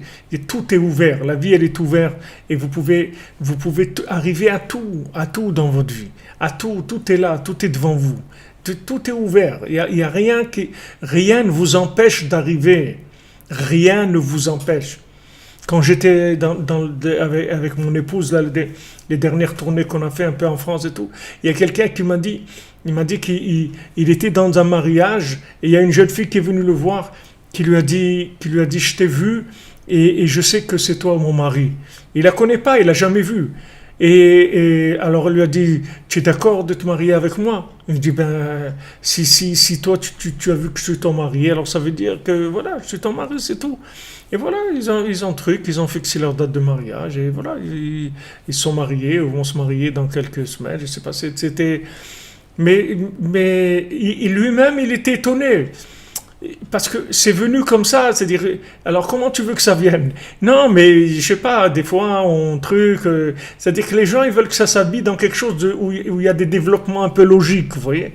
Quand ça vient comme ça, les gens ils sont surpris, mais tout peut venir comme ça, tout peut venir comme ça, tout dans la vie peut venir comme ça. Juste libère la tête, parce que la tête, elle asphyxie le cœur. Elle empêche le cœur de se connecter à l'infini. Donc, qu'est-ce qu'il fait Amalek? C'est la même chose. Amalek, il vous met des doutes sur vous-même, sur vos capacités. Il dit, mais tu vas pas arriver. Tu peux pas arriver, regarde comment tu es. Mais qu'est-ce que ça veut dire comment je suis? Mais moi, je suis rien du tout. Moi, je suis une âme. C'est-à-dire que moi, je peux capter de la divinité. Donc, je peux arriver à tout. Je peux arriver à tout. Combien on a vu des gens, moi, quand j'étais à la yeshiva, à tout. Des gens, ils ne comprenaient rien, ils étudiaient, ils ne comprenaient rien du tout. Et au bout de quelques mois, vous les voyez comment ils sont rentrés dans l'étude, tout s'est ouvert, etc. Alors que s'ils étaient partis sur leur analyse au départ, ils ne comprenaient rien. Ils ouvraient une page de Talmud, de la Gemara, ils ne comprenaient rien du tout, les gens. Ils restaient des semaines et des semaines sur une page de la Gemara, ils ne comprenaient rien. Alors que les autres, ils avaient avancé, etc. Mais si c'était découragé, ils seraient partis, c'est tout. Et ça, ils n'auraient jamais su, dans ce monde en tout cas, ce qu'ils ont raté. Et ils l'auraient vu dans l'autre monde. Mais ils sont restés, ils ont continué, ils ont prié, ils ont pleuré. Et ils sont arrivés. Comme Rabbi Nachman il a dit, quand il a offert son talit à quelqu'un, il a dit prends-en soin. Parce que tu vois, autant il y a de fils dans ce talit-là, autant des larmes j'ai versé pour comprendre qu'est-ce que c'est la mitzvah du tzitzit, qu'est-ce que c'est un talit. Il a dit Rabbi Nachman, chaque chose il a obtenu avec de la prière et des pleurs. Il s'est pas construit avec de la logique. C'était pas quelqu'un qui était prédisposé à la réussite, vous comprenez? C'est quelqu'un, la réussite, il l'a arraché avec la guerre qu'il a fait, avec la lutte, avec la confiance en lui, en tombant, se relevant 1000 fois par jour. Et il dit non, je lâche pas, je vais y arriver, allez encore, et encore, et encore, parce qu'il avait confiance en lui, quand il a développé la confiance en lui, et avec ça, il est arrivé à tout. C'est ça qui nous manque. Donc Amalek, il attaque sur ça. Vous croyez qu'Amalek, il attaque sur l'aïmouna d'Angem?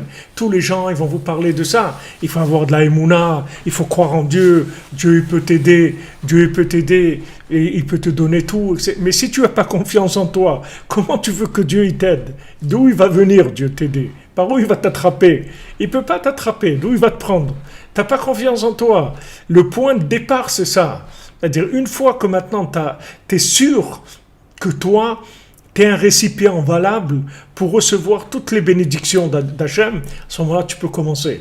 Après, tu commences à rentrer dans la Emouna et tu commences à te lancer dans des projets extraordinaires et tu réussis dans ce que tu fais, ce que tu vas réussir. C'est pas toi qui vas réussir, c'est que tu es capable de mettre en place la réussite d'Hachem à travers toi. C'est ça tout le principe des Shvatim dont on est en train de parler. C'est-à-dire les Shvatim, c'est Shivteka, c'est-à-dire que c'est les tribus d'Hachem. Elles sont là pour faire réussir chacune un mois de l'année. C'est-à-dire faire réussir, arriver à ce que la divinité, elle féconde la matière, elle puisse sortir le meilleur qu'il y a dans la matière. Mais ces tribus eux-mêmes, s'ils ne sont pas connectés à Yosef, ils ne peuvent pas avoir confiance en eux. Ils ne peuvent pas avoir confiance en eux. D'ailleurs, regardez, dès qu'il leur arrive des problèmes, dès qu'il leur fait des embrouilles, un peu Yosef, il leur remet l'argent dans leur truc, après il remet la coupe de Binyamin dans le sac et tout de suite il commence à paniquer. Waouh, qu'est-ce qui nous arrive? Tu vois, je t'avais dit, c'est un truc, il fallait pas faire ça. Tout de suite, ils commencent à culpabiliser, tout de suite, ils commencent à s'affoler. Parce qu'ils n'ont aucune confiance en eux. Alors que c'est des tzadikim, c'est les 12 tribus. Non, ils n'ont aucune confiance en eux. Parce que ils ont été contre Yosef. Quand ils ont été contre Yosef, ils ont perdu la confiance en eux. C'est ça qui leur manquait. Quand il leur a dit Ani Yosef, ils ont retrouvé leur confiance, ils sont prosternés à Yosef. Le point de départ, c'est qu'ils ont commencé à avoir confiance en eux. Ils ont pu aller descendre en Égypte et faire tout ce qu'ils avaient à faire, commencer la réparation du monde. Mais pour commencer ça, il fallait qu'ils aient confiance en eux. Une fois qu'ils ont eu confiance dans le tzaddik, ils ont eu confiance en eux. Vous comprenez ? Voilà ce qui manque dans le monde. Voilà la maladie du monde. Voilà la maladie dans laquelle on est. Toute l'humanité, elle est là-dedans. Pourquoi Rabbi Nachman, il répète En yush ba'olam klal, ne vous découragez pas. Pourquoi il dit ça? Parce que on a des capacités aujourd'hui extraordinaires. C'est-à-dire que maintenant, d'en haut, on a tout, ça y est, Hachem, il a tout donné. Tout donné, la miséricorde, elle est totale. Mais les gens, ils n'ont pas confiance en eux, alors ils ne peuvent pas recevoir. Comme on dit, il y a quelqu'un, il criait, Hachem, Hachem, et fais-moi gagner à la loterie, fais-moi gagner à la loterie. Alors il priait, il criait tous les jours, des mois comme ça. Alors un jour, Hachem, il lui a envoyé, il lui a dit, mais achète un billet au moins. Tu veux que je te fasse gagner à la loterie, mais achète le billet de loterie, tu n'achètes pas le billet de loterie. Comment je vais te faire gagner à la loterie? Achète le billet. Mais c'est ce qui se passe avec nous. C'est-à-dire, on est en train de pleurer, Hachem, fais-nous, donne-moi ça. Mais Hachem, il te dit, mais aie confiance déjà en toi. Aie confiance en toi que tu es capable. Après viens prier chez moi. Mais aie confiance en toi. Qu'est-ce que tu viens prier chez moi alors que tu n'es même pas sûr de toi-même que tu es un outil qui peut réaliser ça? Mais crois déjà que tu es capable de réaliser. Après, viens me demander le financement, l'inspiration, tout, je te donne tout, il n'y a pas de problème. Mais je suis d'accord avec tout, il n'y a pas de problème, je suis d'accord. Il n'y a plus en haut, il n'y a plus de restrictions. Aujourd'hui, la restriction, elle est en nous-mêmes. C'est-à-dire qu'Amalek, il n'a même pas besoin de travailler avec en haut. Il n'a même pas besoin de faire des accusations en haut. Parce que nous-mêmes, on est dans la culpabilité, dans la mesquinerie mentale. C'est-à-dire, ce cerveau-là, il est tellement brouillé, il est tellement pris dans des principes analytiques qui sont complètement faux, qu'il nous a enfermés. Il nous a enfermés dans des principes. Ouais, je suis comme ça, et je suis pas comme ça, et je suis passé comme ça, et j'ai pas fait ça comme ça. Allez, jetez tout ça. J'ai une âme, comme Rabbeinu il a dit, tu as un cœur, une bouche, ça suffit. Avec ça, tu peux arriver à tout. Avec ton cœur et ta bouche, c'est tout. T'as pas besoin d'autre chose. Tu as ton cœur et ta bouche, tu parles avec Hachem, tu lui demandes de t'aider, mais d'abord, sache que tu peux y arriver. Sois sûr que tu peux y arriver. Après, tu demandes de l'aide. Mais si tu n'es pas sûr que tu peux y arriver, comment tu veux qu'on t'aide? On va aider qui? Il n'y a personne. On va aider qui? Tu demandes de l'aide, mais tu n'es pas là. Toi-même, tu n'es pas là. Comment tu veux qu'on t'aide? Toi-même, tu n'as pas confiance que tu peux y arriver. Comment tu veux qu'on t'aide? Alors commence l'alliance avec le bien qui est en toi. Commence à croire dans le bien qui est en toi. C'est ce qu'on vient chercher chez Yosef. On vient chercher chez Yosef ça. On vient sortir de la culpabilité, on vient sortir de la mesquinerie mentale, on vient sortir de tous les séquelles du cerveau qui nous fait dans notre vie, comment ils ont limité par rapport à nous-mêmes, par rapport aux autres. Ouais, celui-là il est comme ça, mon conjoint il est comme ça, il est comme ci, il est comme ça, il est comme ça. Il y a personne qui est comme ci ou comme ça. Hachem il peut changer n'importe qui, il peut donner tous les pouvoirs à n'importe qui. Arrête de juger celui-là, de l'imiter. Ouais, il est comme ça, il est celui comme ça. Il n'y a pas quelqu'un comme ci et comme ça, tout est ouvert. Seulement, il faut de la soumission, c'est tout. Il faut la soumission à Yosef, c'est tout. Il faut la soumission à Yosef. S'il y a la soumission à Yosef, la première chose qu'il donne, c'est confiance dans la personne. Une fois que vous avez confiance en vous, après, tout est ouvert. Dans le ciel, tout est ouvert. Avant, c'était pas comme ça. Avant, il y avait des gens, ils avaient confiance en eux, et en haut, c'était fermé. Il n'y avait pas, ils ne donnaient pas. Ils ne donnaient pas. Il y a eu beaucoup de gens qui étaient très capables dans le monde. Mais d'en haut, on ne donnait pas. Aujourd'hui, c'est le contraire. Aujourd'hui, d'en haut, on a tout ouvert. C'est un qu'en bas le problème. Mais en haut, on a tout ouvert. C'est la miséricorde totale. Seulement, il faut avoir confiance en soi. C'est ça qui nous manque. Avant, les gens, ils avaient plus confiance en eux. Mais en haut, c'était plus serré. Les budgets, ils étaient serrés. C'est-à-dire, on serrait plus. Il y avait plus de rigueur. Aujourd'hui, il n'y a pas de rigueur en haut. Aujourd'hui, le problème, c'est que nous, on est malade dans notre tête. Et nous-mêmes, on se fait les blocages. Les blocages, ils sont dans notre tête. Ils ne sont pas ailleurs.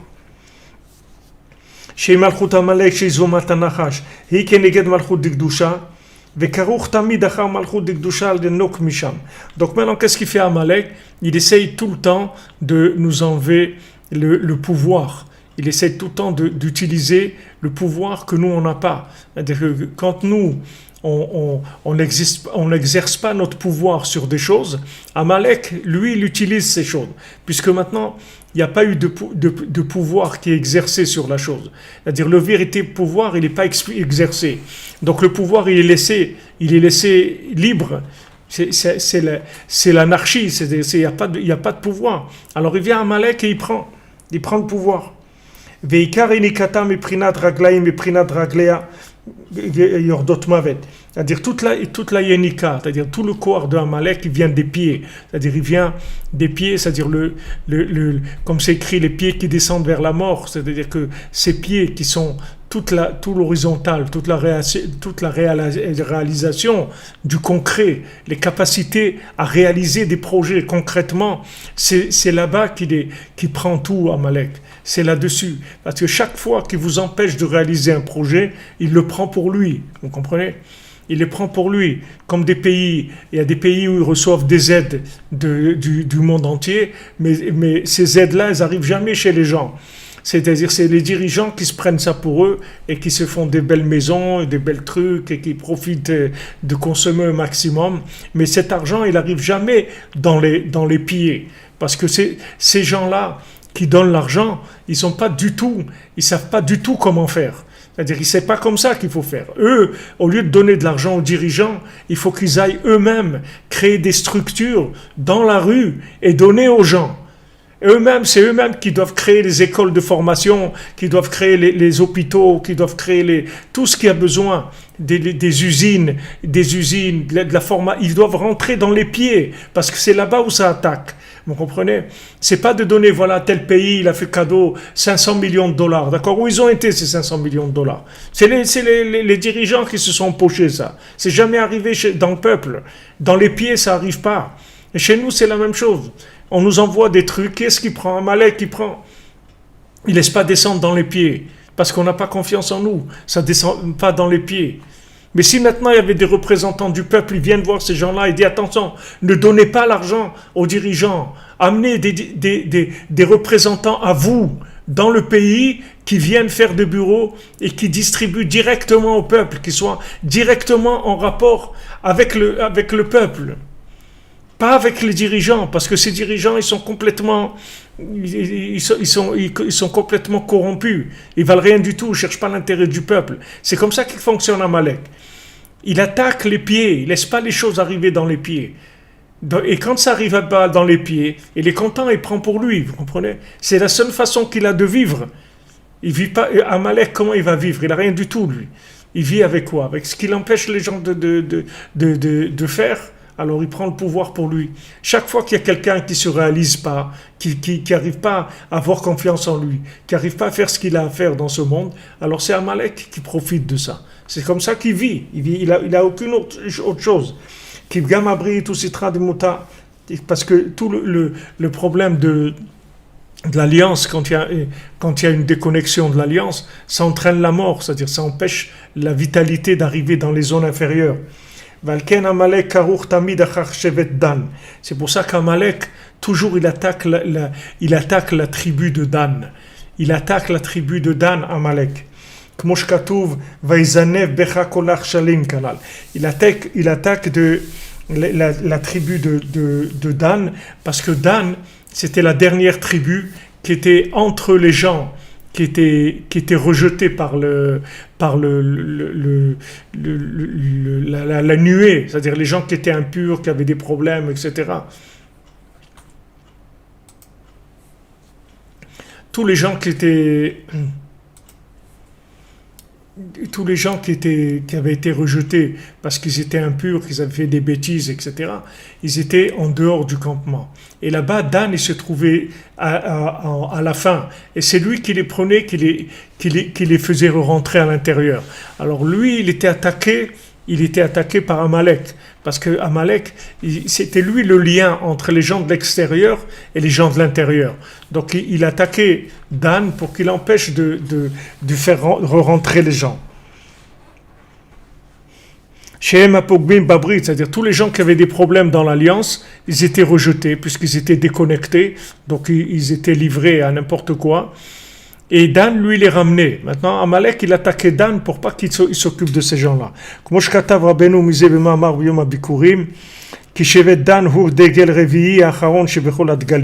Parce que la tribu de Dan, c'est le 4e drapeau, qui est le dernier de tous les drapeaux, parce que lui, il réunit toutes les tribus.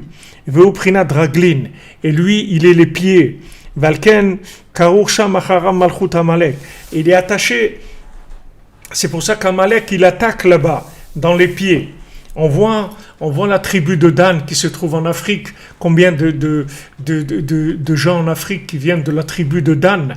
Ils ont été complètement rejetés du monde. Ils ont été attaqués par le monde, rejetés, pillés, tués, méprisés, tout ça. C'est ces gens-là qui vont faire le mouvement de la Géoula. C'est ces gens-là qui vont faire le mouvement de la Géoula parce que ces gens-là, ils ont en eux la capacité de ramener tous les gens qui sont à l'extérieur, de les ramener vers l'intérieur. Seulement, Amalek, il les a tellement tabassés, il les a tellement détruits qu'ils ont l'impression qu'ils valent rien du tout. Comprenez, Amalek, il les a attaqués à eux parce que c'était Measef Kolamachanot. Dan, c'est celui qui réunit tous les machanot, c'est-à-dire toutes les tribus. C'est-à-dire tout celui d'une tribu qui se retrouvait rejeté parce qu'il avait eu des problèmes d'alliance, alors Dan, il le prenait, il le remettait à l'intérieur. Alors cette tribu de Dan, elle se trouve en Afrique. Elle a été énormément exploitée, esclavagisée, tout ce que vous voulez, pour empêcher ces gens-là de faire leur travail, qui est de ramener tous les paumés de la terre, de les ramener vers Hachem. C'est ça leur travail.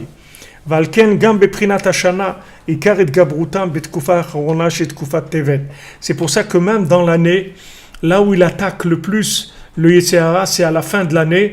Qu'est-ce que c'est la fin de l'année? C'est le mois de Tevet, le mois dans lequel on est maintenant. Shehem Shlosha Chodashim Acharonim Minashana Tevet Shvat Adar. Les trois derniers mois de l'année, qui sont Tevet et Shvat et Adar, c'est là où il attaque le plus. Qui arbat kufot hashana shel shlosha chodashim en kenen arba degalim shenechalku 12 shivteya.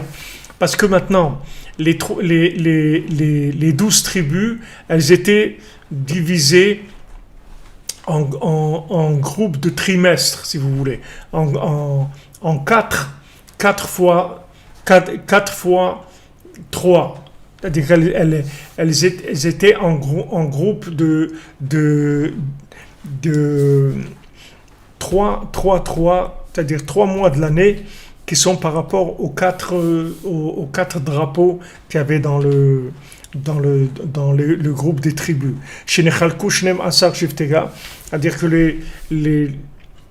les 12 tribus, elles avaient 4 drapeaux.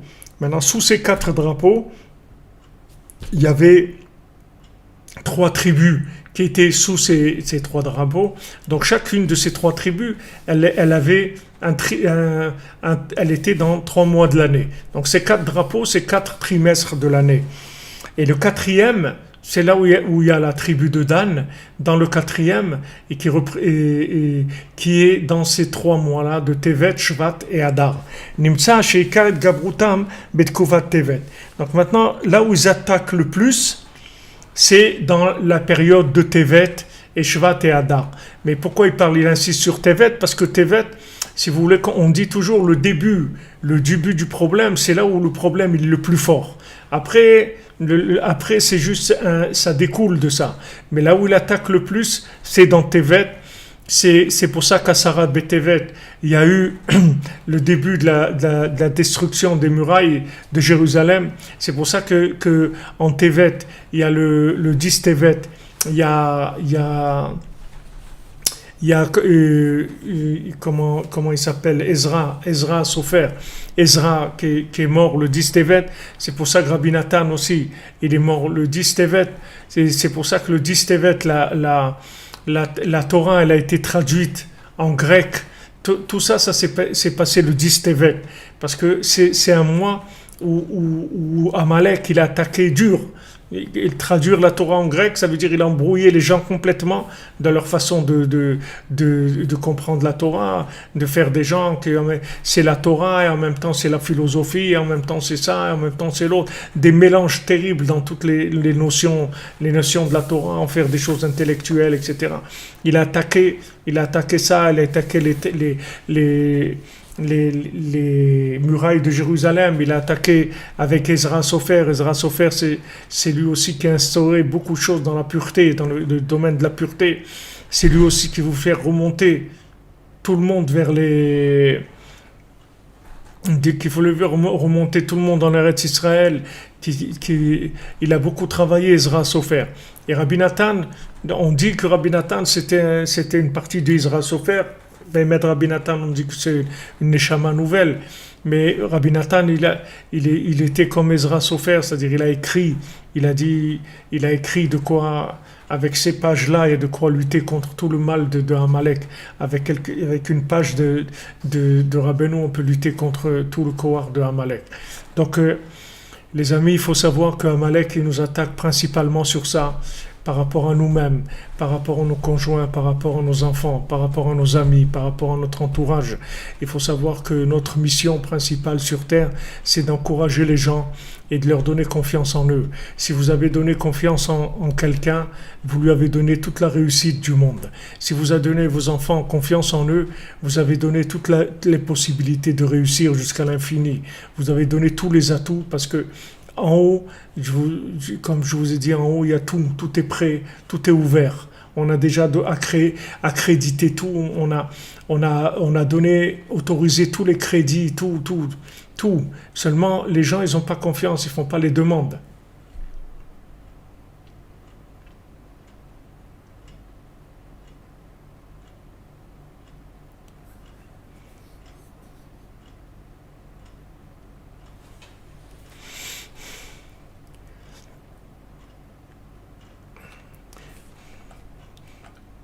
Je lis un peu vos questions pour voir. Voilà, la tribu d'Anne en Côte d'Ivoire, comme vous dites, Marie-Claire. Tout à fait. On avance, les amis, chacun avec sa façon de voir les choses. C'est bien que chacun il ait sa façon de vivre les choses. Mais il faut savoir que le tzaddik, il inclut toutes les façons de voir de tout le monde. C'est-à-dire, quand on a inclus dans Yosef, on a inclus dans toutes les façons de voir. Et on peut commencer vraiment à exister et à faire des choses. Alors, le mois de Tevet, c'est le mois où il attaque. Donc, comme il dit sur Rabbi Nathan, c'est écrit « Vatilakach Esther el Melech » que Esther, elle a été prise chez le roi.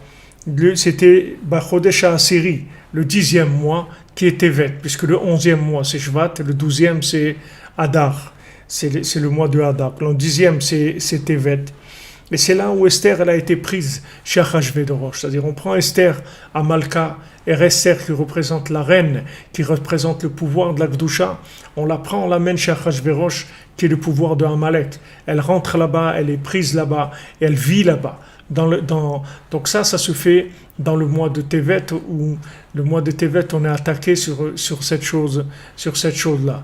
Alors prenez confiance en vous, faites-vous du coach tout le temps, c'est-à-dire dites-vous tout le temps que vous êtes quelqu'un de valable, d'extraordinaire, de merveilleux, et que vous avez toutes les possibilités du monde de réussir, d'arriver à guérir si vous êtes malade, à réussir dans la parnassa, à réussir dans le mariage, à réussir dans le shalom bayit, à réussir dans l'éducation de vos enfants, à réussir à vous rapprocher du tzaddik, à vous rapprocher d'Hachem, à faire des choses merveilleuses dans le monde. Tout ce que vous avez rêvé de faire de bien, vous pouvez le faire.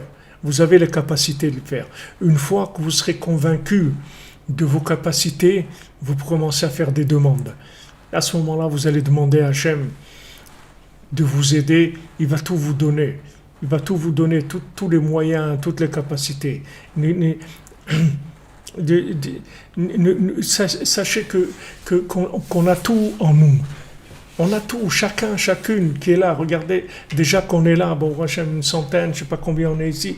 C'est merveilleux, c'est merveilleux de vivre quelque chose comme ça. C'est merveilleux, c'est quelque chose qui n'est pas... C'est pas quelque chose de ce monde, de vivre des moments comme ça. C'est des choses extraordinaires. Regardez les enseignements de Rabbi Nathan, regardez comment on a accès à ça. Parce que Hachem, il a vu le bien qu'il y a en nous, parce que le tzaddik, il voit le bien qu'il y a en nous. C'est pour ça qu'il nous ouvre des accès comme ça. Donc il faut avoir confiance que si on a pu découvrir des choses comme ça, comme on a pu avoir un lien avec le tzaddik, ça veut dire qu'on a quelque chose de très valable en nous, quelque chose d'extraordinaire. Donc il faut se remonter, si vous voulez. Il faut se remonter parce que si on se remonte, à ce moment-là, il y a une possibilité de recevoir tout. Comme vous savez, les écluses, là. C'est-à-dire, on remplit un côté pour que après ça puisse communiquer. Si ça reste en bas, on peut pas, il y a un trou, on peut pas arriver à communiquer. Il faut d'abord remplir l'intérieur, d'abord de nous-mêmes. Et c'est sur ça que Amalek, il attaque. Et Amalek, il prend Esther, il la rentre chez Achashverosh, il lui dit, qu'est-ce que tu vois, rien du tout, voilà. Tu es chez Achashverosh, tu es dans le palais de la Sitrachara, c'est là-bas où tu vis, c'est ça ton truc.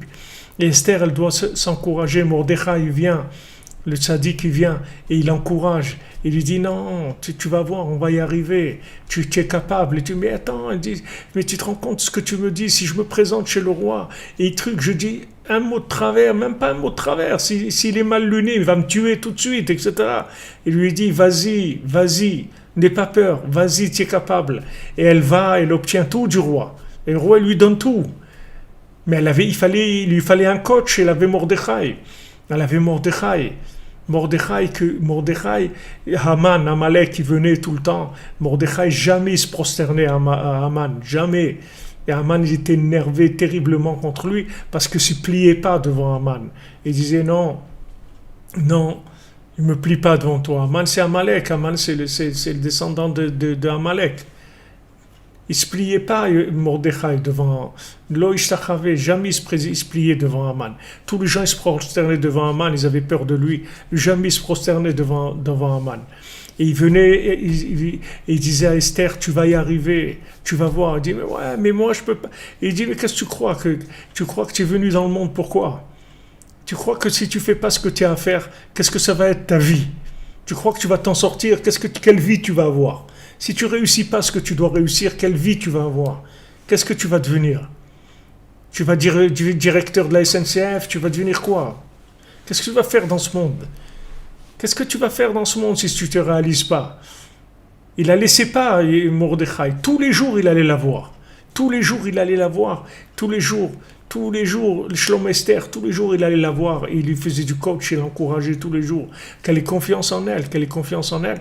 Et quand elle a été, elle avait confiance en elle, elle a été, elle a tout obtenu. Après elle a demandé encore et encore et encore. C'est de ça qu'il y a eu toute la Géoula de Purim. Toute la Géoula de Purim, elle vient de ça. Elle vient de Mordechai, le tzaddik, qui l'encourage Esther, qui est la malchoute, c'est-à-dire le pouvoir. Et voilà, une fois qu'il l'a encouragée, qu'elle a eu confiance en elle, elle a fait ce qu'il y avait à faire. C'est grâce à elle qu'il y a eu la Géoula. Alors, Bezrat Hashem, on continuera la semaine prochaine. On continuera sur la lancée, comme on dit. Déjà, Rabbeinu nous a envoyé beaucoup aujourd'hui, beaucoup de cadeaux. Et voilà, qu'on continue, Bezrat Hashem, à se renforcer, à avoir confiance et remercier. C'est merveilleux d'avoir accès, qu'on nous donne accès à ces choses-là, accès à ce monde-là de merveilleux, de la connexion avec le tzaddik, de la connexion avec Hashem, de la connexion avec nous-mêmes. Alors, Bezrat Hashem, que vous ayez un Shabbat Shalom et on se retrouve dimanche matin pour notre cours journalier. Et voilà, que le cours, il amène la délivrance à chacun, à chacune, la guérison pour tous les malades, la délivrance pour tous ceux qui ont besoin, le mariage pour tous ceux qui ont besoin, la parnassa, le shalom bayit, les enfants, l'éducation des enfants, la réalisation de tous vos rêves, Bezrat Hashem, dans la facilité. Mais sachez que la solution, elle est en vous d'abord. En haut, il n'y a aucun problème. Tout est accepté. Tous vos dossiers sont déjà acceptés. Il faut juste ayez confiance en vous, c'est tout. À bientôt les amis, merci. Merci pour tout.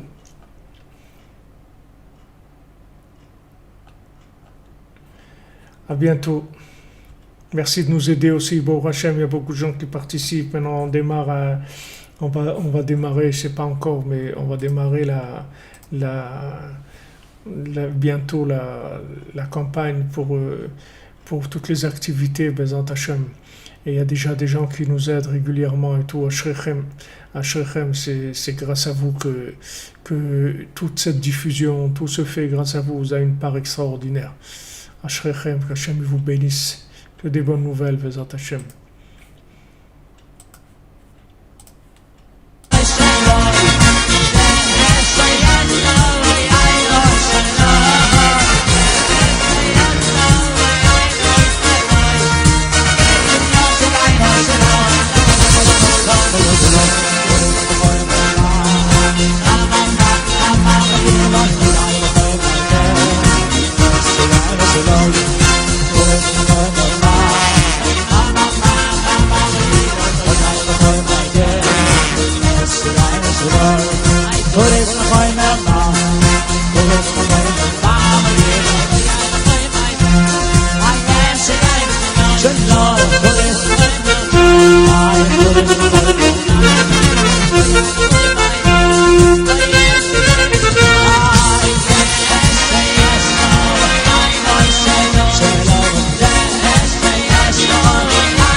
Baby,